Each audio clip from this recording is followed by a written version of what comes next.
축복합니다. 할렐루야. 예, 말씀 제목을 읽읍시다. 시작. 은혜로 주신 것이라. 우리가 의롭다함을 얻은 것, 이 지난주 말씀과 연결되는 거예요. 의롭다함을 얻은 것, 구원을 얻은 것. 의롭다함을 왜 얻어야 합니까? 의롭다함을 왜 얻어야 합니까? 죄로 말미암아 우리는 죽을 수밖에 없다. 죄의 결과는, 죄의 삭은 사망이니까, 죄로 말미암아 나타나는 결과는 사망밖에 없으니까 원래 우리는 죽어야 되는데 우리를 살리기 위해서 하나님께서 뭘 베풀어 주셨다?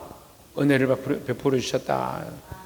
그래서 죄가 없는 자로 의로운 자가 되려면 뭐가 필요하냐?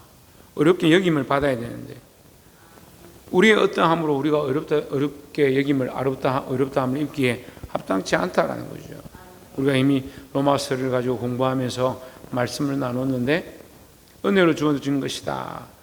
은혜로 주어졌다는 말은 받을 자격이 안 된다 말이죠.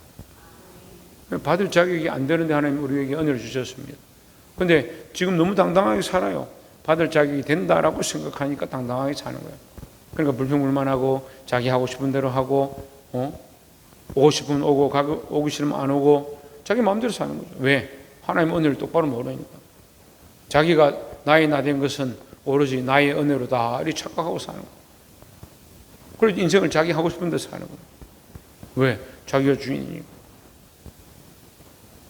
예수 그리스도가 나의 주인이고 내가 그 은혜로 제 사함을 입었다면 이게 말할 수 없는 은혜가 되어야 하는데,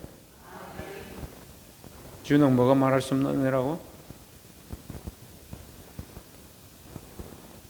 이순님 간사님, 뭐가 말할 수 없는 은혜라고요? 희한하네. 왜 이렇게 성령 충만한 사람들이 대답을 못하고. 천정민 집사님, 예수 그리스도로 말미암아 은혜를 입은 구원받은 것이 은혜라 이 말이에요. 우리가 예수 그리스도로 말미암아 은혜를 입을 자격이 되냐라는 걸 점검해야 되는 거죠. 여러분, 자격이 됩니까? 자격이 돼서 지금 여기 있는 것 같아요. 자격이 돼서 내가 예수 그리스도를 고백하고 손을 들고 찬양하고 기도하고 그럴 수 있는 것 같아요. 자격이 안 돼요. 그러니까 예배가 얼마나 소중해요. 우리가 자격이 안 되는데 예배 드릴 수 있다는 게 얼마나 소중해요. 자격이 안 되는데 하나님 앞에 나올 수 없는데, 그런 죄인인데 차마 하나님을 아버지라 부를 수 없는 그런 죄인. 그래서 우리가 하나님을 볼 수 있다면 죽는 것 아닙니까? 죽는 거. 근데 어떻게 나왔어요? 은혜로 나왔죠. 은혜로. 근데 너무 당당해요. 여러분, 나온 건 감사한데요, 너무 당당한 거 아니에요? 예? 당당하단 말을 잘 모르겠으면 너무 뻔뻔한 거 아니에요? 나온 건 감사해요. 예배 가운데 나온 건 감사해요. 근데 너무 뻔뻔해요.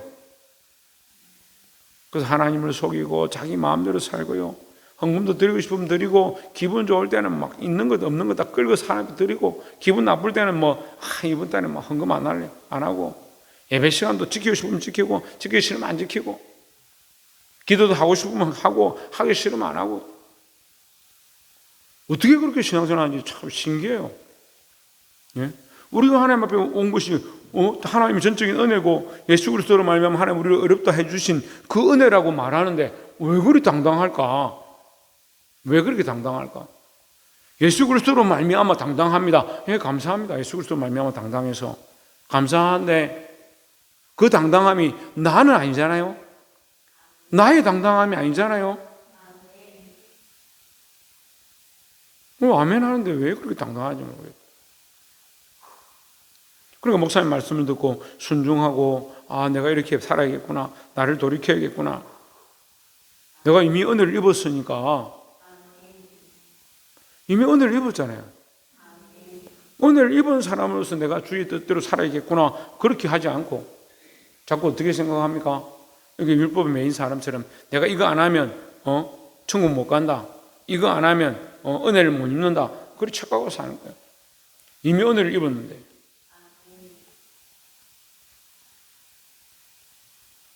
제가 직접적으로 얘기할게요. 원래도 목사님 계속 직접적으로 얘기하시는데 뭘 또 직접적으로 얘기합니까? 할지 모르겠지만, 더 직접적으로 얘기할게요. 여러분, 은혜는 받는 게 아닙니다. 은혜는 내가 주십시오 하면 주는 겁니까? 그러니까 은혜를 우리가 이미 받았어요. 그리고 우리가 주십시오 해서 받은 게 아니고 하나님이 전적으로 자격이 없는 우리에게 주신 거예요. 그저 주신 거예요. 그러니까 은혜죠. 근데 우리는 너무 입에다 달고 살죠. 은혜를 주십시오. 은혜 받게 해주십시오. 이번 집회를 통해 은혜 받게 해주십시오. 근데 사실 부끄럽습니다. 이미 받은 은혜도 감당하기 어려운데 무슨 자꾸 은혜를 더 받으려고 하냐. 그래서 정확한 용어는 은혜가 아니고 감동감화입니다. 감동감화, 성령께서 우리의 마음을 감동시키시고 우리 마음을 뜨겁게 하시고 그 감동감화예요. 근데 사람들이 자꾸 은혜를 받고자 하는 거예요. 우리 여기 있었던 사람들 아는데 옛날에 지금 요새 나타난 사람들은 모르니까 설명하면 제가 작년이죠. 전라도 부흥집회 가가지고 강사로 가서 부흥회를 하는데 여러분 은혜를 구하지 마십시오. 은혜 받으려고 하지 마십시오. 이렇게 하니까 사람들이 깜짝 놀래가지고 부흥 강사 불러놨더니 은혜 받지 말한다.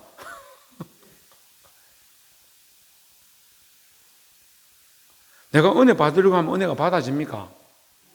내가 받으려고 해서 받을 수 있는 거면 그건 이미 은혜가 아닙니다.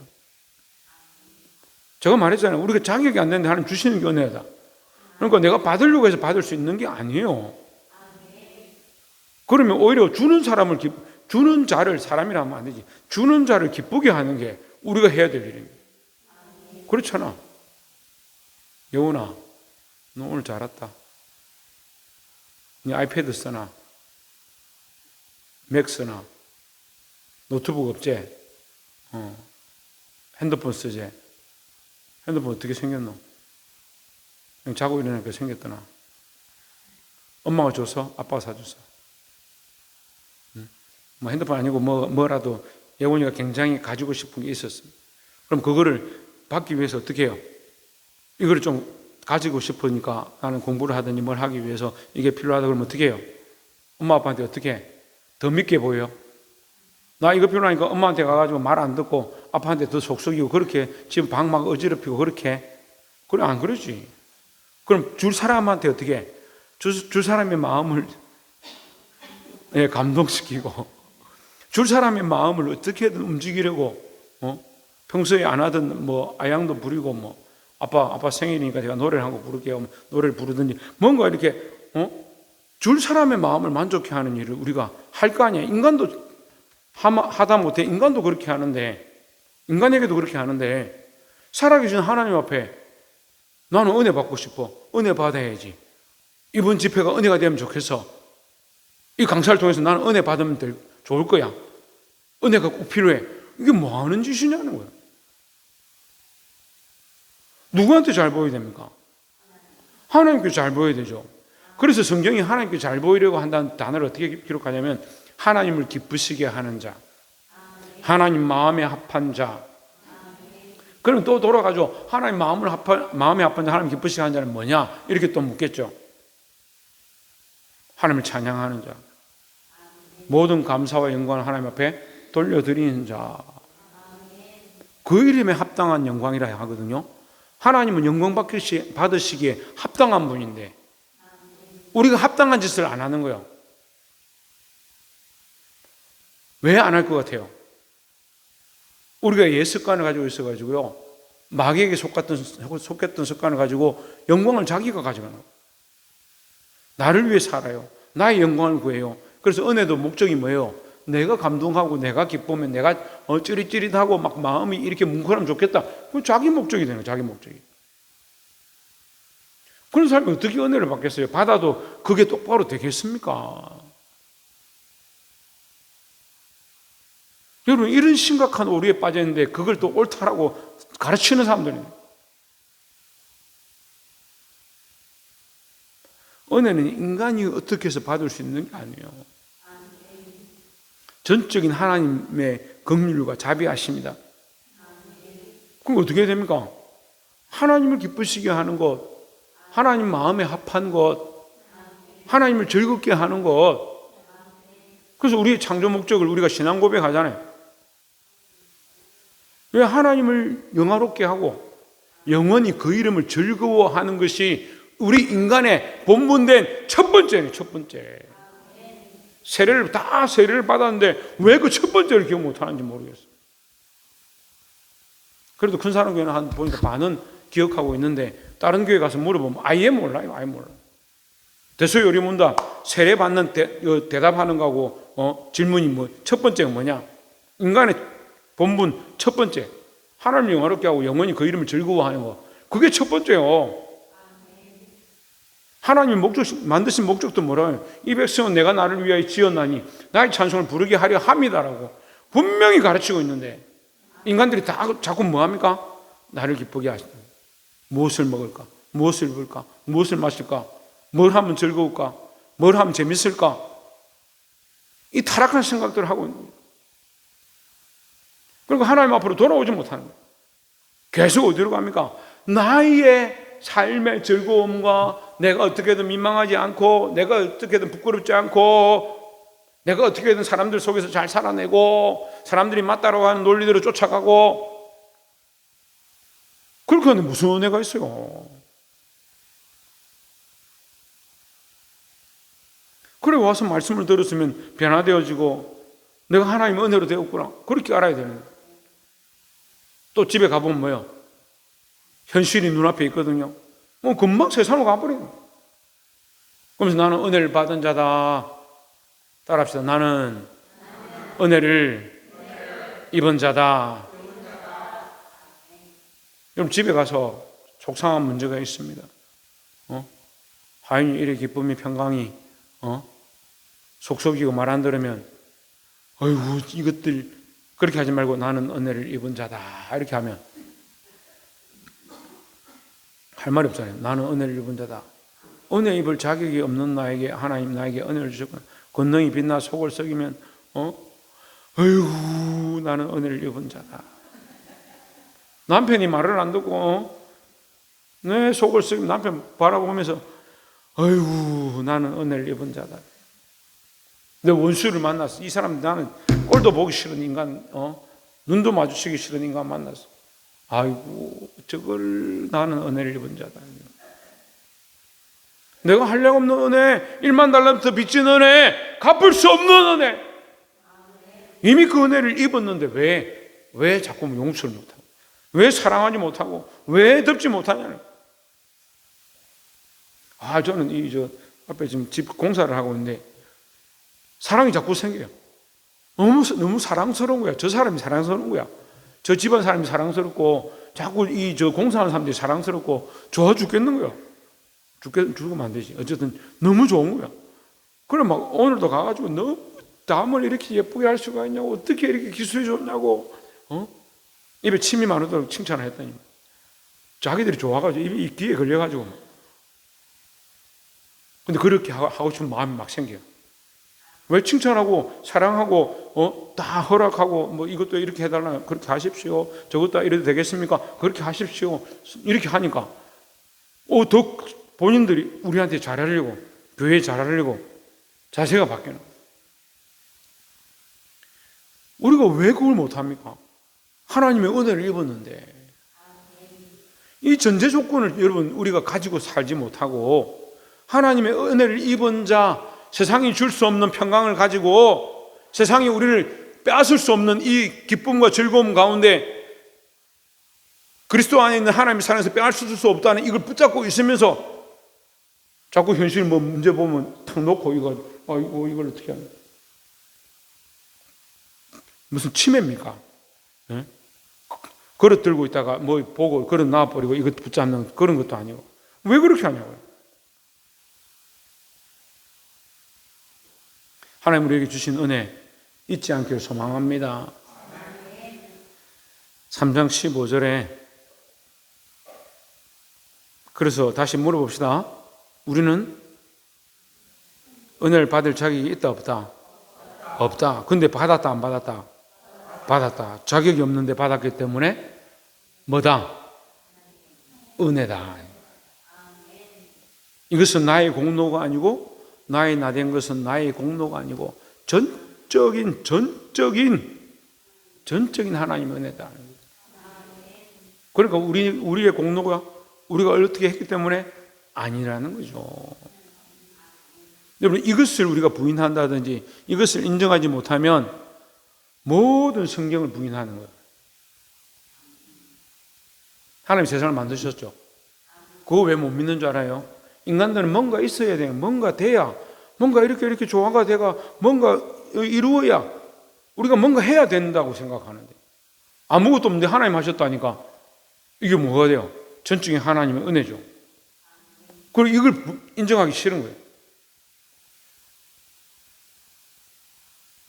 다음에 기회가 되면 말씀드리겠습니다. 15절에 형제들아 내가 사람의 예대로 말하느니 사람의 언약이라도 정한 후에는 아무도 패하거나 더하거나 하지 못하느니라 하십니다. 사람끼리 언약을 맺어도 함부로 뭐 없었다 그런 거 안 했다.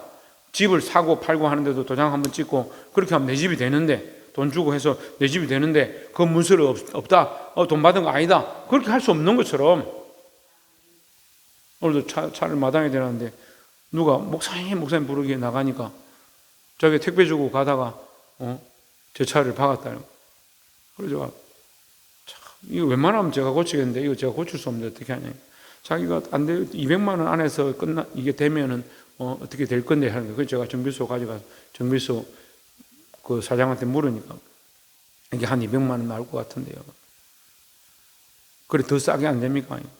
뭐 뒤에 이렇게 판금을 이렇게 하면 150만 원 될 거예요. 그럼 150만 원 해주세요. 그럼 렌트하면 200만 원 넘으니까 하지 마세요. 그리고 차를 막. 우리가 하나님의 은혜를 입었는데, 근데 보세요. 그 차를 왜 가져가서 보험사 연락하고 보험사 코드를 가지고 거기 사장한테 가니까 이 코드를 보고 이 차 수리 되겠습니다. 왜 됩니까? 그게 언약의 관계들 때문에 되는 거예요. 약속을 했기 때문에. 사람의 약속도 이렇게 철저하게 움직이는데 딱 5분 10분 만에 코드 딱 나오고 사고 접수 코드 딱 나오고 다친 데 없습니까? 나는 차이 없었습니다. 차 렌트 하시겠습니까? 렌트 안 합니다. 그럼 계좌번호 불러주세요. 차비를 보내주겠습니다. 차비 필요 없습니다. 그래도 혹시나 뭐 필요하니까 계좌번호 불러줬어. 사람의 관계에서도 이렇게 정확하게 5분 10분 만에 척 이렇게 돼가는. 제가 작년에 몸이 안 좋았다고 그 진단서 해가지고 넣으니까 보험사에서 돈을 보내서 제가 동그라미 세보니까 동그라미 한 개 더 많아. 그걸 전화를 해서 왜 동그라미 많냐. 원래 그렇게 가는 겁니다. 할렐루야, 감사합니다. 우리 11조 많이 냈죠. 사람의 약속에서도 어기지 않냐고 정확하게 이렇게 움직이는데 하나님과의 언약이 어떻게 깨지겠느냐는 거죠. 16절에 이게 하나님의 약속이다. 이 약속. 이 약속들은 무슨 약속일까요? 예? 내가 너로 큰 민족을 이루게 하고 너로 복의 근원이 되게 하고 너로 말미암아 많은 민족이 하나님께로 돌아오게 될 것이다. 그 약속이죠. 그 약속이죠. 여러분, 우리가 구원받은 건 전적인 하나님 은혜인 줄 믿습니까? 그러면 여러분들 통해서 복음으로 돌아온 역사들이 일어날 줄 믿습니다. 그리고 어제 많은 손님들이 와서 우리가 음식을 차렸습니다. 그들에게 우리가 뭐 봉사하고 섬기는 게 무슨 상관이 있냐? 천만의 말씀. 우리가 바른 믿음을 가지고 바른 복음의 삶을 살고 있다면 봉사하는 것조차도 나는 주를 위해서 하는 것이고 복음을 위해서 하는 것이고, 그리고 이 교회는 뭔가 다르다. 뭔가 어떻게 이렇게 다들 기쁜 모습으로 다들 놀라는 거예요. 우리 집사님들이 그렇게 8분 사모님까지 해가지고 와서 이렇게 봉사하고 큰 사모님도 와서 봉사를 하고, 덩치 크니까 큰 사모님, 덩치 작은 사모님, 그걸 봉사를 하고 헌신을 어떻게 이렇게 밝은 모습으로 할 수 있냐. 우리 안에 이 기쁨이 있는 것, 하나님의 은혜가 있는 것 말을 하지 않지만 이게 흘러가는 거예요. 그런 영향력들을 끼치는 사람들이 되어야 되는 거죠. 이 사람들이 보고 뭔가 다르다. 저 목사인데 뭔가 다르다. 느끼게 해야 되죠. 우리는 하나님의 구원을 입은 자, 나만 구원받는 게 아니고 이 구원의 감격과 이 은혜를 끼치는 자들이 되어야 한다는 거죠. 이 약속들은 아브라함과 그의 자손에게 말씀하신 것인데 여럿을 가리켜 그 자손들이라 하지 아니하고 오직 한 사람을 가리켜 내 자손이라 하셨으니 곧 그리스도라 하십니다. 오직 한 분, 예수 그리스도가 아브라함의 참 자손이다, 믿음의 참 자손이다, 하나님의 언약의 자손이다 라는 거죠. 여기서 혈통을 얘기하는 게 아니에요. 그리스도는 하나님의 언약을 위하여 태어나신 분이다 이렇게 표현하는 거예요. 17절에 내가 이것을 말하노니 하나님께서 미리 정하신 언약을 430년 후에 생긴 율법이 폐기하지 못하고 그 약속을 헛되게 하지 못하리라 했습니다. 예, 하나님의 이 언약, 믿음의 언약. 네. 아브라함과 믿음의 언약. 근데 더 올라가면요, 에덴 동산에서 하나님께서 이미 보여주셨죠. 너희 여인에게, 후손에게서 난 아이가 뱀의 머리를 상하게 할 것이고, 그 약속을 하셨죠. 거기서부터 이미 언약이 있는 거예요. 율법은 그 뒤에 만들어졌죠. 그러니까 앞에 만든 언약이 뒤에 만든 언약, 앞에 만든 계약이 뒤에 만든 계약, 그 뒤에 만든 계약이 앞에 만든 언약을 피할 수 없다라는 거죠. 18절에 만일 그 유업이 율법에서 난 것이면 약속에서 난 것이 아니니라. 그 유업이 뭐요? 천국에 대한 유업, 구원에 대한 유업이죠. 율법에서 난 것이면 약속에서 난 것이 아니리라. 그 율법에서 날 수도 있겠죠. 그렇지만 율법이 제가 앞에서 계속 설명드렸어요. 율법이 문제냐? 아니죠. 우리가 문제죠. 그럼 원시율법이라고 우리가 배웠죠. 원시율법이 뭐예요? 원시율법이 뭡니까? 뭐라노? 원시율법이 뭡니까? 먹는 날에 정령 죽으리라. 그게 원시율법이에요. 하나님 법을 만드셨잖아요. 율법을 돌판에 새긴 것이라 생각하지 말고 하나님 법을 주셨잖아요. 율례와 법도를 주셨는데 먹는 날에 정령 죽으리라 했으니까 그 법이 먹으면 죽는다, 이게 법인 거예요.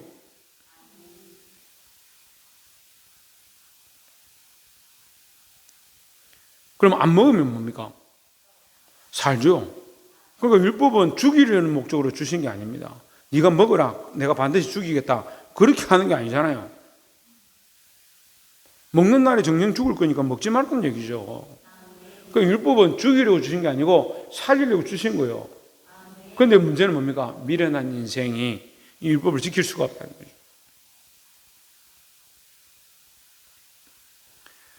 율법에서 난 것이면 약속에서 난 것이 아니리라. 율법으로 말미암지 않는다. 우리가 이것을 다 지켜서 이 유업을, 하나님 나라의 유업을 받을 자격이 없다. 그래 받을 수가 없다라는 거죠. 우리가 다 못 지키니까 결국은 하나님 나라를 받을 수 없다. 그러나 하나님이 약속으로 말미암아 아브라함에게 주신 것이라 했습니다. 자, 갈라디아서는 이렇게 말하지만요, 히브리서는 이걸 보충합니다. 아브라함은 믿음으로 말미암아 하나님 앞에 의롭다함을 얻었느니라 이렇게 하는 거예요. 신약이 미흡할 때는요, 의롭다함을 얻은 것과 구원에 대해서 연결을 잘 못합니다. 그런데 아까 말했잖아요, 죄는 결국 사망인데 의는 뭐냐? 생명이죠. 그러니까 우리가 의롭게만 되면 죄로 말미암아 사망의 문제는 해결되는 겁니다. 그 의롭다 하는 기준이 뭐냐? 믿음으로, 예수 그리스도를 믿음으로, 하나님을 믿음으로, 아브라함이 하나님을 믿으니 이것을 그의 의로 여겨 주시니라 했으니까 하나님 그 믿는 것을 보고 그를 의롭다고 인정해 주는 겁니다. 의롭다 인정을 받은 게 뭡니까? 그 유업을 받을 자격이 된다 안 된다? 된다는 거죠. 아브라함이 그러면 완전해요? 아브라함의 행실이 얼마나 부족합니까?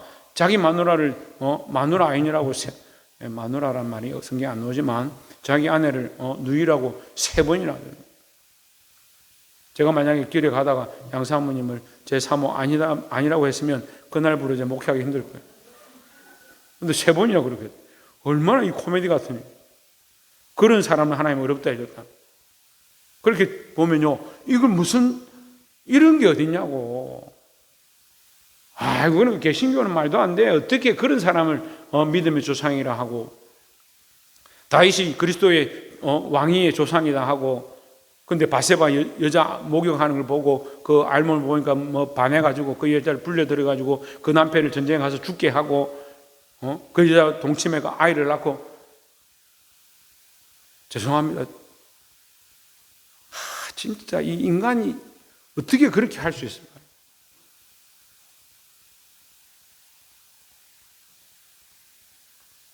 그런 악한 짓을 하는 다윗을 내 마음에 합한 자들, 그렇게 인정해 주십니다. 그럼 그게 다윗의 행위냐? 아니죠. 그의 믿음을 보시는 하나님의 은혜다라는 거죠. 그래서 우리가 구원받은 것은요, 여러분 속을 꺼내가지고 하나님 나는 이 정도 깨끗하고 이렇게 믿음으로 살려고 합니다 해서 은혜를 입고 구원을 얻었다면 그건 말도 안 되는 거예요. 이제 세상에 수많은 종교들이 뭐합니까? 다 도를 닦습니다. 열반의 경지에 이르려고 합니다. 면벽 수련을 하고 자기를 수련하고 단련하고 어딘가 이르면 된다고 생각합니다. 우리가 해서 이룰 수 있는 건 구원이 아닙니다. 하나님이 우리에게 주시는 게 구원이죠.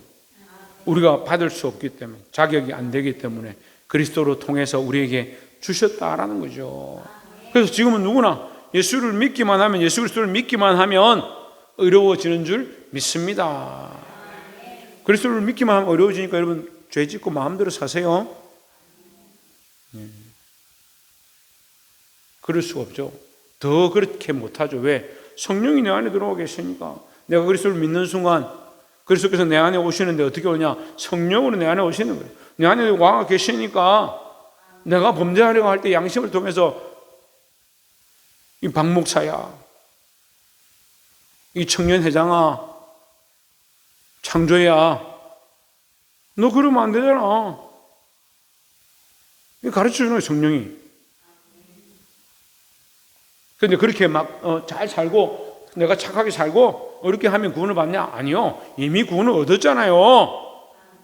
구원을 얻은 백성답게 사는 거지. 우리가 이렇게 막 살고 수련하고 금식하고 이렇게 하면 구원에 이르는 게 아니에요. 그런 착각한 사람들 많이 있습니다. 기도원 가서 금식하고 열심히 기도하면 내가 구원에 더 가까이 간다. 그런 착각하는 사람들 많습니다. 전혀 아닙니다. 그러면 목사님, 사도 바울은 왜 내가 지금 이미 이뤘다함도 아니고 이미 얻었다함도 아니고 앞에 보이는 것을 잡으려고 달려간다. 표대를 향해 달려가노라. 왜 그렇게 합니까? 내가 지금 구원을 얻었지만 아직 안 들어갔잖아요. 천국에 아직 안 들어갔잖아요. 그 나를 더 경성하고 더 깨워서 내가 이 믿음을 잃어버릴까 봐 정신을 차리고 있겠다, 이런 뜻이죠. 19절에 그런즉 율법은 무엇이냐? 범법함으로 더하여 진 것이라. 천사들을 통하여 한 중보자의 손으로 베푸신 것인데 약속하신 자손이 오시기까지 있을 것이라. 자, 율법은 무엇이냐? 죄를 범했기 때문에 더하여 진 것이다, 이런 뜻입니다. 그래서 이 율법을 주지 않으면 뭐가 없어요? 죄가 없어요. 하나님 우리에게 법을 주지 않았으면 죄라는 게 없는 거예요. 죄라는 게 없다는 말은요, 마귀가 없다는 뜻이에요. 이거 어려운데 마귀가 없어요. 근데 마귀가 있죠. 있으니까 우리에게 그 마귀의 유혹에 빠지지 않도록 뭘 주시냐? 이 율법을 주신 거예요. 우리에게 길을 가르쳐 주신다. 그렇게 하지 마라. 그 신호등을 보고 건너라. 그걸 가르쳐 주시는 거예요. 그럼 신호등을 보고 건너라 하는 사람 말이 잘못이에요. 그걸 안 보고 걷는 사람이 잘못이에요. 그리고 말도 안 되는 거 가지고 우리가 하나님 따지고. 천사들을 통하여 한 중보자의 손으로 베푸신 것인데, 말씀은 어렵습니다만 하나님께서 어쨌든 우리에게 이 계명을 주실 때 사람들을 통해서, 천사들을 말미암아 사람들을 통해서 우리에게 주셨다는 것이고, 약속하신 자손이 오시기까지 있을 것이라. 약속하신 자손은 누굽니까? 예수 그리스도죠. 그러니까 예수 그리스도께서 와서 뭐 하느냐? 율법을 없애는 게 아니고 율법을 완성하는 거예요. 율법의 완성이 뭡니까? 예? 율법을 어긴 자는 반드시 죽으리라 했으니까 예수님이 어떻게 완성합니까? 죽음으로 완성하는 거예요. 죽음으로. 예수님 죽음으로 완성하는 거예요. 이거 어떻게 죽었습니까? 십자가에 죽었습니다. 그래서 이 율법의 요청, 범하는 자는 반드시 죽으리라 했으니까 모든 사람이 다 죽어야 되는 거예요. 모든 사람이 범죄하여서 모든 사람이 다 죽어야 되는데, 이 죽음의 요청을 예수님이 대신 이루셨다는 거예요. 그리고 율법의 요청을 이뤘으니까 율법이 이제 죽어야 된다는 것을 우리에게 요구할 수 있다 없다? 없습니다. 그런데 지금 갈라디아서 무슨 얘기하고 있습니까? 너희가 그런데 왜 지금도 할례를 행하고 율법을 지켜야 하고 규례를 지켜야 하는 것처럼 살아가느냐? 속지 말라는 거예요. 율법을 지킬 수 있죠. 율법을 지켜서 우리가 이렇게 깨끗해지고 이렇게 한다면 괜찮겠죠. 하지만 우리를 깨끗하게 하는 것은 예수 그리스도의 보혈밖에 없다라는 거죠. 그럼 지금은 왜 율법을 지키고 왜 법을 지키고 왜 교회 안에서도 질서를 지키느냐? 내가 구원받은 하나님의 백성이니까, 성령이 내 안에 오셔서 말씀하시니까 하나님 기뻐하신 길로 걸어갈 수밖에 없다. 그래서 바르게 살고자 하는 거지. 이 율법을 내가 행해서 이렇게 바르게 살아서 착하게 살아서 구원을 얻는 것이 아니다는 거죠. 근데 이것 또한 헷갈리게 만드는 거예요. 자꾸 오늘 이 시대의 믿음의 사람들, 자꾸 율법의 사람들로 착각하게 만드는 거예요. 그래서 정죄하고 판단도 잘합니다. 사람들 보고, 야, 나는 수요 예배 오는데 저 인간은 왜 수요 예배 안 하는? 나는 새벽 기도 오는데 저 사람은 왜 새벽 기도 안 하는? 나는 울산에서 여기까지 차 몰고 새벽 기도 오고 전도도 하러 오는데 한 사람밖에 없네. 저 사람들은 왜 안 오냐? 나는 부산에서도 기름값 들여가면서 청년들 데리고 내가 차 태워가지고 수요 예배 드리러 오는데 저 사람들은 왜 안 오냐? 아니, 그걸 해서 자랑할 게 뭐 있냐고요. 그걸로 구원을 얻는 게 아니라니까요. 내가 구원을 얻었고 은혜를 입었기 때문에 하는 것이다라는 거죠. 그러니까 자랑할 게 뭐 있습니까? 왜 자랑할 수 없습니까? 예? 그렇죠. 뭐라고요? 예, 전적인 하나님의 은혜니까 내가 자랑할 게 뭐가 있습니까? 20절에 그 중보자는 한 편만 위한 자가 아니나 하나님은 한 분이시니라 했습니다. 중보자 예수 그리스도는 한 사람만 위한 것이 아니고 모든 사람을 위한 것이고 또한 하나님의 영광을 위한 것이고, 중보자니까 사람의 편과 하나님의 편은 둘 다 위한다 이 말이에요. 하나님 뜻을 이루기 위한 것이고 이 사람들을 살리기 위한 것이 된다는 거죠. 21절에 그럼 율법이 하나님의 약속들과 반대되는 것이냐? 결코 그럴 수 없느니라 했습니다. 율법이 하나님 뜻과 반대되는 것이냐? 다시 말하면 율법이 잘못된 것이냐 이 말이에요. 아니다 이 말이에요. 지금 제가 지금까지도 설명했죠. 예, 제가 보통 보니까 한 6번, 7번 얘기하면 조금 이해를 하시더라고요. 지금 제가 3번 정도 했으니까 여러분 반쯤 이해하시죠. 율법이 잘못된 게 아니에요. 로마서가 율법은 폐하여야 되고 율법 때문에 죄에 빠지고 율법 때문에 사망에 이르고 이렇게 표현하지만 율법을 죄에 빠져라, 사망에 이르러라, 하나님과 끊어져라고 주신 게 아니란 말이에요. 결코 그럴 수 없다는 거예요. 만일 능히 살게 하는 율법을 주셨더라면 의가 반드시 율법으로 말미암아 서리라 하십니다. 맞죠? 의가 율법으로 말미암아 서리라 됩니다. 그런데 인간이 안 되는 거예요. 인간이. 우리가 이 율법을 다 지킬 수가 없더라. 인간이 연약해서 원래 죄의 본성을 가지고 있어서 이 율법을 다 지켜내지 못하더라 이 말이죠. 22절에 그러나 성경이 모든 것을 죄 아래에 가두었으니 이는 예수 그리스도를 믿음으로 말미암는 약속을 믿는 자들에게 주려 함이라 했습니다. 예, 여기서 성경은 율법에 좀 더 광범위한 의미를 얘기하는 겁니다. 율법은 구체적으로 계명과 규례와 법도를 얘기하는데 성경은 전체를 다 얘기하죠. 우리의 양심과 생각조차도 다 얘기하는 겁니다. 이 모든 성경이 우리를 제 아래 가두었다. 왜? 성경을 보니까 하나님 뜻이 있고 성경을 보니까 하나님 말씀이 있는데 말씀에서 벗어난 것이 죄니까, 하나님 뜻을 벗어난 게 죄니까 우리는 전부 죄인이더라. 전부 죄인인 줄 알기 때문에 우리는 성경 안에 갇혔다고 표현하였지만 우리가 죄인임을 알게 됐다 이 말이에요. 그래서 성경이 전제하는 것은 너희는 죄인이다 이겁니다.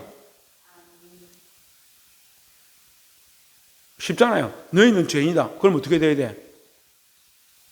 신성경 죄인이야. 넌 어떻게 돼야 돼? 죽어야 되죠.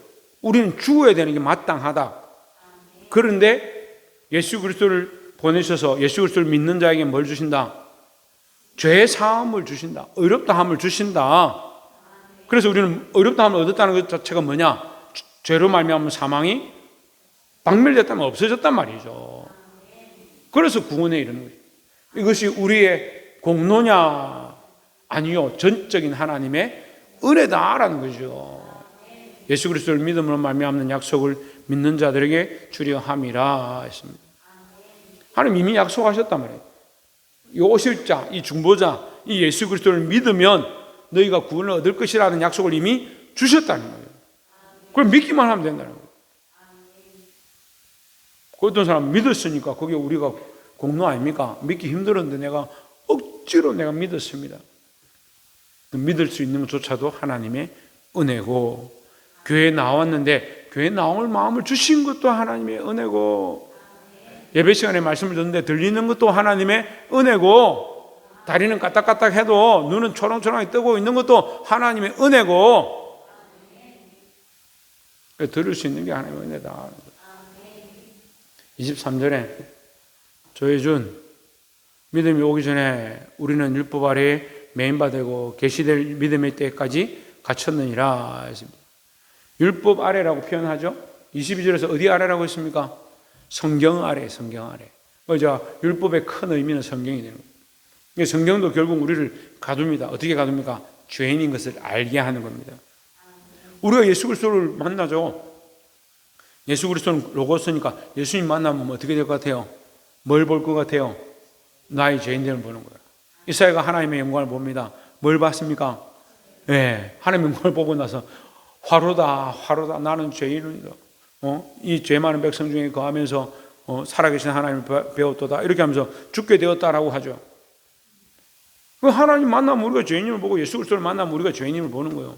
그런데 하나님께서 그것을 끝나지 않고 죽을 수밖에 없는 우리에게 뭘 더하셨냐? 예수 그리스도를 믿음으로 구원을 얻는 은혜를 더하셨다라는 거죠. 24절에 이같이 율법이 우리를 그리스도께로 인도하는 초등교사가 되어 우리로 하여금 믿음으로 말미암아 어렵다함을 얻게 하려 함이라 했습니다. 네, 지금 초등교사라고 번역 고쳐졌는데 저희들 어렸을 때는 이게 몽학선생님, 몽학선생. 몽학선생이 뭐냐? 학교까지 데려가는 노비, 노예를 얘기해요, 노예. 이 아이를 학교까지 데려가야 돼요. 또 학교 끝나면 학교에서 부모에게 데려오는 노예를 얘기하는데, 율법이 뭐냐? 우리를 바른 길로, 잘못된 길로 가지 않도록 가르쳐주는 노예다. 근데 이 노예가 나의 부모냐? 아니죠. 이 노예가 나에게 생명을 주는 자냐? 아니란 말이에요. 나를 이끌어서 참 생명 대신, 나의 참 주인 대신, 나의 부모에게로, 예수 그리스도에게로 인도하는 역할을 하는 거다. 그런데 너희가 착각했다. 할례 받고 어렸을 때부터 율법으로 훈련받고 율법을 기록하고 살아가다 보니까 율법이 나를 살리는 것이냐 착각하고 살아간다. 너희가 예수 그리스도를 모르냐? 예수 그리스도를 안다면 이 초등학문을 버려라. 그 말씀을 하는 거예요. 근데 여러분 제가 분명히 말씀드리죠. 우리 개신교는요, 우리가 해서 구원을 받는 게 아니에요. 근데 모든 종교는요, 뭔가 해야 된다고. 뭔가 해야 됩니다. 수행을 하고 뭔가 해야 된다. 계속 그렇게 합니다. 그래서 구원은 누가 이룹니까? 인간이 이루는 거예요. 그걸 믿고 쫓아간다. 그래서 전에 얘기했잖아요. 요 위에 사모님하고 저 최군사님 집에 신방 갔다가 나오면서 보니까 부처가 둘이 앉아있는데 금으로 칠을 해가지고 다 이렇게 앉아가지고, 근데 불쌍하게 저기 옥션이라고, 옥션이 뭐예요? 경매거든요. 거기 딱 나와가 둘이 추운데 벌벌벌 떨고 둘이 앉아있는 거야. 옷도 제대로 안 입고. 그리고 돈 많이 주고 옥션에 경매되면 팔아 들고 가는 거 그거. 무슨 강아지예요? 그걸 사가지고 또 경매를 해가서 들고 가게. 근데 거기에 빌고 단련하고 그 앞에 가서 내가 침묵하고 목소리를 많이 돌리고 그렇게 하면 뭐 깨달음을 얻어? 열반의 경지에 이르러? 도대체 그런 코미디 같은 말도 안 되는 이론과 논리 속에 인간들이 왜 미혹되는지 모르겠어요. 사모님 그래 둘이 가면서 불쌍해가지고 아이고 저거 우리가 사올 수도 없고 진짜 교회 재직해 이래가지고 저 돈 주고 사올까 불쌍하니까 참 어이없습니다. 어이없어. 구원은요, 우리의 수고로 이루어지는 것이 아니다. 만약에 우리의 수고로 이루어지면 예수님이 십자가가 헛된 것이냐니. 지금 제가 말하는 게 그냥 말하는 게 아니라 사도 바울의 편지 속에서 앞으로도 공부하게 될 것들이 다 얘기하는 거예요. 그리스도께서 헛되이 죽으셨느냐? 너희의 수고로 된다면 아니죠. 그러니까 내가 뭔가 하면 된다고 착각하니까 나는 열심히 하는데 저 사람 열심히 안 한다. 나는 교회에서 이만큼 충성하고 집사고 안수집사고 장로고 권사고 간사고 전도사고 장로고 목사고 나는 이만큼 되는데 저 사람 도대체 뭐하노?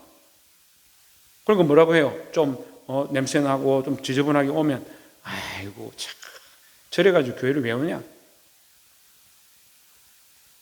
그 믿어 구원을 얻으면 어떻게 할 건데? 우리가 왜 그 껍데기를 보고 판단하냐? 그 모습을 보고 판단하냐?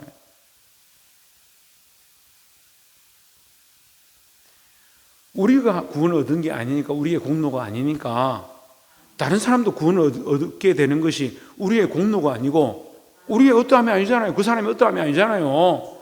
전적인 하나님의 은혜잖아요.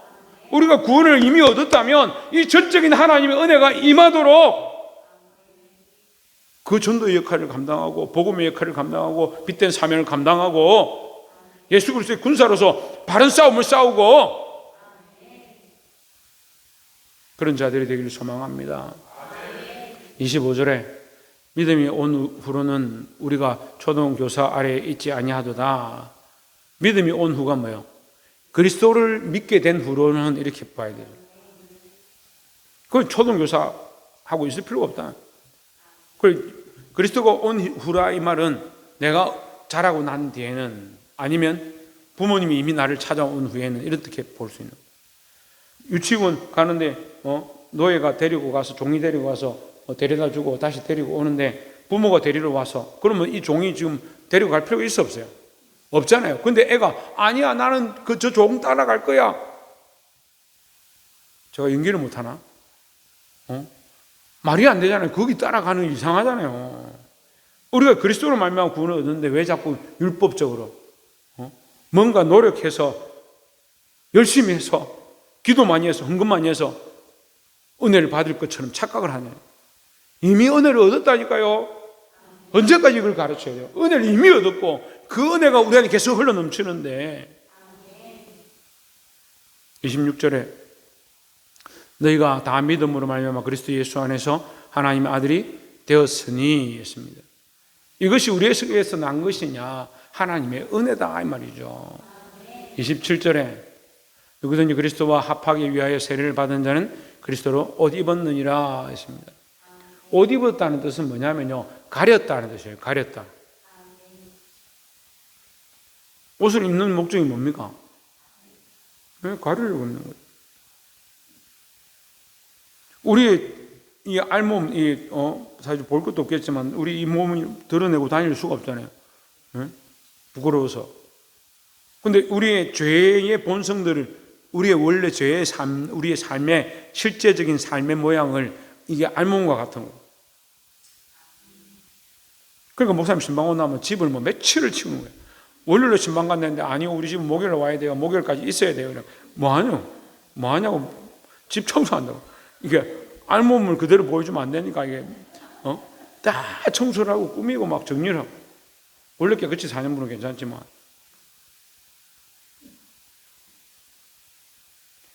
내가 죄인데 내 껍데기를, 내 속모습을 다 보여주면 어떻게 하나님 부끄러워 서겠냐는 거예요. 내 이 모습으로 하나님 앞에 설 수가 없으니까 이거 다 들키면 안 되니까 내가 누구로? 예수 그리스도를 믿음으로 그리스도께서 내게 덮었단 말이에요. 가렸단 말이에요. 그래서 6월절 어린 양의 피로 할 때 6월절 피를 문술주에 바르면 하나님께서 영을 보내서 죽이는데, 장자를 죽이는데 넘어간단 말이에요. 넘어간다. 죽어야 대가를 지불하고 죽어야 되는데 하나님께서 넘어가신다. 우리가 우리의 껍데기로 속 사람으로 하면 죽을 게 당연한데 우리가 누구를 입었기 때문에, 예수 그리스도를 입었기 때문에 우리를 보고 넘어가는 게 아니고 예수 그리스도를 보고 넘어가는 거죠. 그래서 그리스도는 우리의 중보자가 되는 거예요. 하나님과 우리 사이에 우리의 중보가 되셔서 넘어가는 은혜를 주신다라는 거죠.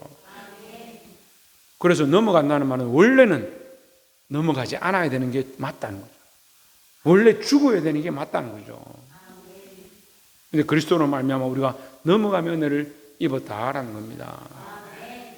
그리고 이게 우리의 어떠함이냐? 아니죠. 우리의 공로가 아니죠. 전적인 하나님의 은혜다 이 말이에요. 28절에 너희는 유대인이나 헬라인이나 종이나 자유인이나 남자나 여자나 다 그리스도 예수 안에서 하나이니라 했습니다. 여기 하나는요 동일하다 이 말이에요. 동일하다. 똑같다. 유대인도 그리스도로 말미암아 구원을 얻었고 헬라인도 그리스도로 말미암아 구원을 얻었고 종도 자유자도 남자도 여자도 그리스도로 말미암아 구원을 얻은 것이지 너희가 인종으로 구원을 받은 게 아니고 남자이기 때문에 구원을 받았고 여자이기 때문에 구원을 못 받았고 그렇게 된 것이 아니다라는 거죠. 근데 게바야 베드로야 너는 어떻게 해서 사도로서 제일 먼저 된 사도가 이방인들과 함께 밥을 먹다가 유대인들이 온다는 소식을 듣고 자리를 피하고 도망을 갈 수 있느냐. 이제 그 얘기를 지금 연결시켜서 볼 수 있는 거예요. 근데 우리가 그런 예의와 어떤 상황들을 잘 지키는 근데 하나님 모시기에 기쁨한 사람이 되어야죠. 29절에 너희가 그리스도의 것이면 곧 아브라함의 자손이여 약속대로 유업을 이을 자니라 했습니다. 무슨 유업? 천국의 유업, 하나님 나라의 유업을 이을 자다. 이 유업은 원래 누가 있는 거예요? 상속자가 있는 거죠.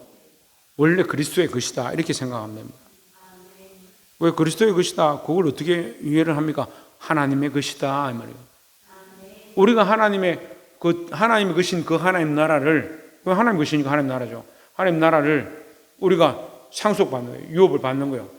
어떻게? 그리스도와 함께 양자가 되었기 때문에. 그래서 하나님 아버지라 부르는 거죠. 이 천국의 소망, 구원의 소망을 바라보고 이 악한 세대 가운데 살아나기를 주의 이름으로 축원합니다. 어떻게 사느냐? 나의 공로로 사는 것이 아니고 전적인 하나님의 은혜로 사는 것이다. 나의 어떠함이 아니라 예수 그리스도의 이름으로 살아간다. 이것을 잊어버리지 말고 늘 은혜 가운데 하나님의 영광을 나타내고 살아 승리하는 저와 여러분 되기를 주의 이름으로 축원합니다. 기도하겠습니다. 거룩하신 하나님 감사합니다. 우리의 공로가 아니고 우리는 아무것도 아님을 깨달았습니다. 그리스도의 전적인 공로로 인하여 하나님의 은혜로 말미암아 천국의 소망을 얻었사오니 이제 주를 위하여 하나님 나라를 위하여 어떻게 살지를 고민할 수 있도록 우리를 붙잡아 주시옵소서. 감사와 찬양을 드리며 살아계신 예수 그리스도 이름으로 기도하옵나이다. 아멘.